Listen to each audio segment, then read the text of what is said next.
윤석열 전 대통령과 김건희 여사를 겨냥한 특검법 3개가 한꺼번에 국무회의를 통과했습니다.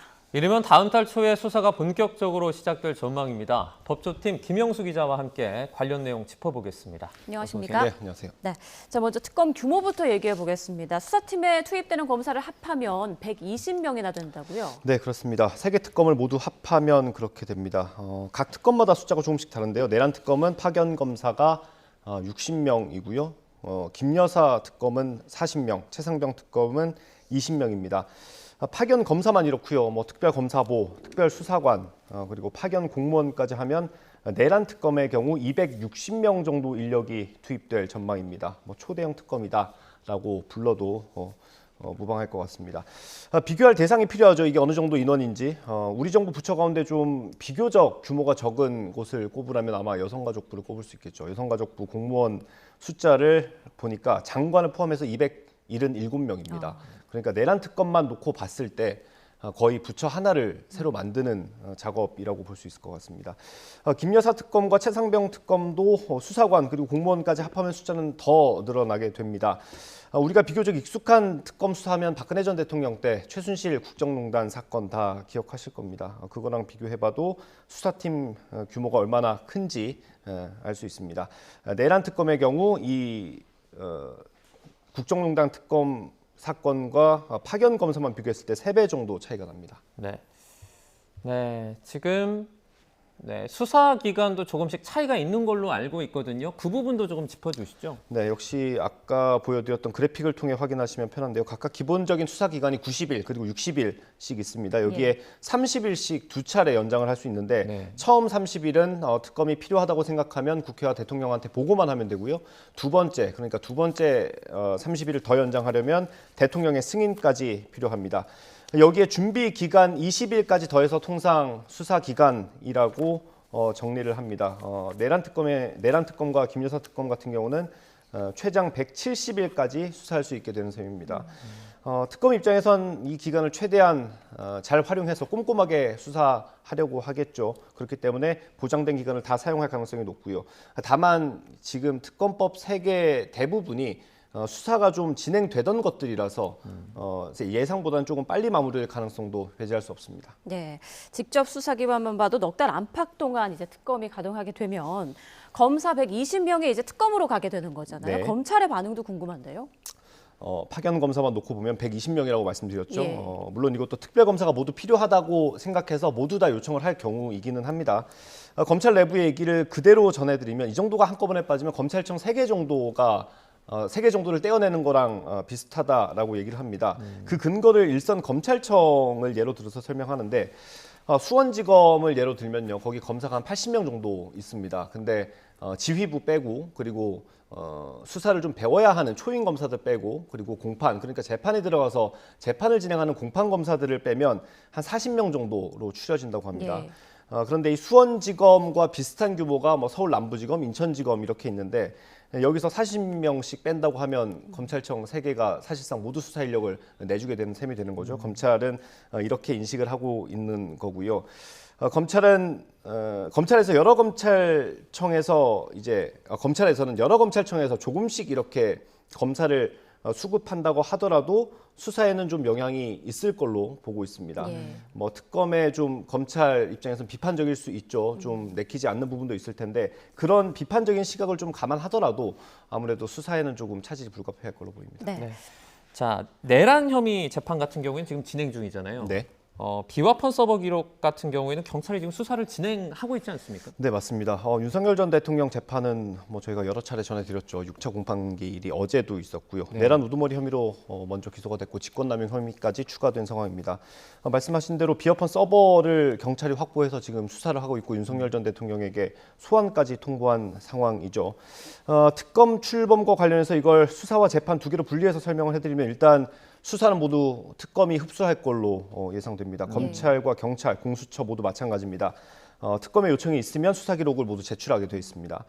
재판 같은 경우는 특검이 이 재판 중인 사건도 이첩을 요구할 수 있습니다. 필요하면 재판하는 검사나 군 검사에게 특검의 지휘를 받아 공소를 수행하도록 할 수 있게 되어 있습니다. 네. 그러니까 진행 중인 재판을 하던 사람이 그대로 계속 진행하되 지휘를 특검이 하게 되는 겁니다. 여기서 이제 재판을 진행하는 군검사나 검사는 파견 형태가 되는데 다만 이 검사들은 파견 검사 수에는 포함되지 않는다라는 규정도 명시되어 있습니다. 네. 그런데 내란 특검에 특별한 부분이 있다고 하는데 어떤 내용인가요? 네, 다른 특검법에는 없는 내용입니다. 재판에 관한 내용인데 그대로 읽어드리면 법원조직법 57조에도 불구하고 재판의 심리와 판결은 공개한다라고 되어 있습니다. 법원조직법 57조에는 재판의 심리와 판결은 공개한다. 다만 심리는 국가의 안전보장, 안녕, 질서 또는 선량한 풍속을 해칠 우려가 있는 경우에는 결정으로 공개하지 않을 수 있다.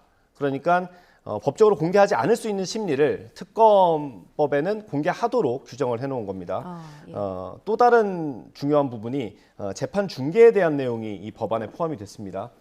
재판장은 특별검사나 피고인의 신청이 있을 때 특별한 사정이 없다면 중계를 허가하도록 했습니다. 반대로 특별한 사정이 있으면 재판부가 결정으로 중계를 불허한다는 내용도 명시돼 있고요. 헌법재판소 탄핵심판 보셨던 것처럼 이제 재판 절차를 모두 중계하도록 하겠다라는 취지로 보이는데 공소가 제기되면 그때 이제 재판장의 판단을 좀 받아봐야 될 것 같습니다. 네, 김건희 여사 특검법도 좀 저희가 살펴볼게요. 지금 이미 수사를 하고 있는 곳이 있잖아요. 네, 마찬가지입니다. 김건희 여사를 둘러싼 의혹 뭐 여러 가지가 있는데 일단 크게 3개 정도 검찰이 수사를 하고 있죠. 도이치모터스 주가 조작 사건은 검찰이 재수사를 결정해서 서울고검이 처음에 수사했던 검사들 몇 명을 파견을 받아 수사를 하고 있죠. 최근에는 관계자들도 일부 소환을 하면서 진행을 하고 있는 상황이고요. 건진법사 수사 과정에서 드러난 명품 가방 수수 의혹 등은 서울 남부지검에서 수사하고 있습니다. 윤석열 전 대통령 부부가 사저로 퇴거한 이후에 압수수색을 했었고요. 또 샤넬 가방 실물을 확보하기 위해서 샤넬을 직접 압수수색하기도 했었죠.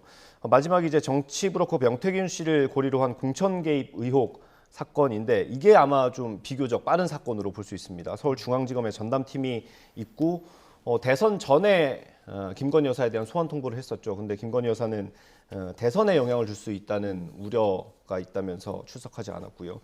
그래서 대선을 마친 뒤에 다시 소환 통보를 하고 김 여사가 중앙지검에 출석할 수도 있는 거 아니냐라는 전망이 있었는데 앞서 말씀드린 것처럼 특검이 시작이 되면 아마 이 사건도 모두 다 특검이 흡수할 걸로 예상됩니다.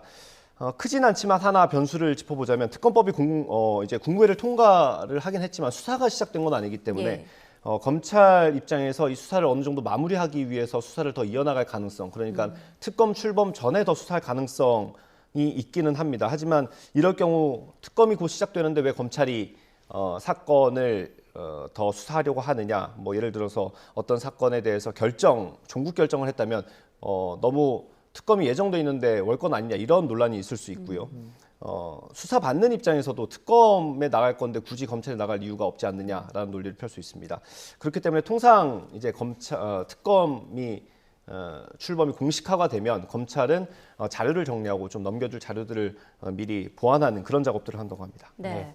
자, 앞서 그 속보로 최혜병 사건과 관련해서 공수처가 대통령 기록관을 압수수색하고 있다 이런 내용이 전해졌는데 최상병 특검이 출범하게 되면 어떤 내용을 주로 수사하게 되나요? 네, 뭐 간단히 개요를 말씀드리면 좀 오래됐죠. 지난 2023년 여름 이제 폭우가 내렸을 때 실종자 수색에 나섰던 해병이 순직한 사건이 있었고요. 그 사건을 수사하는 과정에서 있었던 여러 의혹들을 들여다보게 되는 겁니다.